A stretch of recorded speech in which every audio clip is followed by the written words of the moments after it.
কোনো মানুষ নাই নবীজির এমন ভাবে মায়ের মারা শুরু করলা আরে নবীজির দুইটা দান শহীদ হয়ে গেল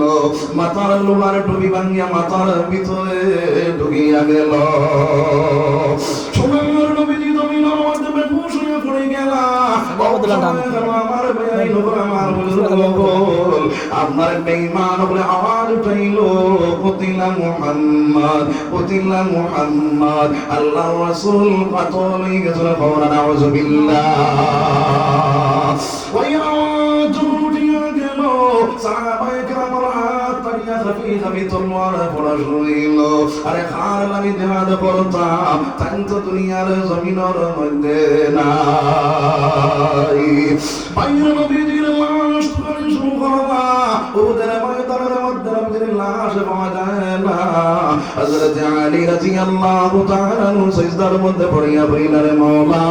অন্য কওমের বুলোর কারণে তারা নবীরে উসমানের মধ্যে চলে গেলেন দয়াল আমার নবীরে আমরার বুলোর কারণে আপনি আসমানের মধ্যে চলে গেলেন রে দয়াল ওই সময় একজন সাহাবা দৌড়ায়া গিয়ে কইলেন আলী নবীজির মওত হইছে না নবীজির কাতল করেছেন না নবীজি জিন্দা আছেন বাবা সুবহানাল্লাহ হযরত আলী রাদিয়াল্লাহু তাআলা সিজদা থেকে মাথা উঠাইয়া কইলা কোন জায়গার মধ্যে আমার নবীজি আছে ওই সময় ফরমাইলে আলী নবীজি ওদের মধ্যে আপনার গড়তর মধ্যে পড়িয়া আছেন তুমি জলদি পড়িয়াও হযরত আলী রাদিয়াল্লাহু তাআলা নবীজির খিদমতের মধ্যে হাজির হইলা সোনার নবীজি ডাক দিয়ে আলী আমার মাথার ভিতরে যে লোহার টুকরাটা ঢুকিয়া গেছে রে আলী আমি সেই বেদনা সহ্য করতে পারি না রে আলী আমার সেই লোহার টুকরাটা তুমি বাহিরে করিয়া লো হযরত আলী রাদিয়াল্লাহু তাআলা আনহু আমাকে মারিলা নবীজির লোহার টুকরা বাইরে করবার লাগিয়া সময় খানার জন্য সাহাবায়ে ডাক দিয়ে আলী তুমি শান্তিতে তোমার শরীর দুর্বল হয়ে গেছে আমার তোরা সুযোগ দাও আরে নবীজির লোহার টুকরাটা আমি বাইরে করিয়া লই ওই সাহাবার সুযোগ দাইলো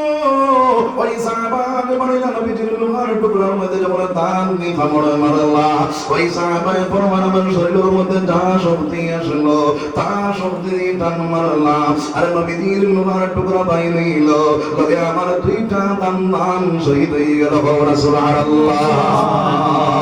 আমার বাইরে আমার কুদরত ওই সময় সেই সাহাবায়ে নদীকে মুখ ঘুরাই নাইলা সোনার নবীদের ডাক দেবেন সাহাবা ওই নদীকে ভিতর লাগি মুখ ঘুরাইলা ওই সাহাবায়ে ফরমাইলে ইয়া রাসূলুল্লাহ ইয়া হাবিবাল্লাহ নদীকে মুখ ঘুরাইলা আমার গুণটা হইছে না মনের মধ্যে এই সময় যদি নবীদের আমার দুইটা দান শহীদ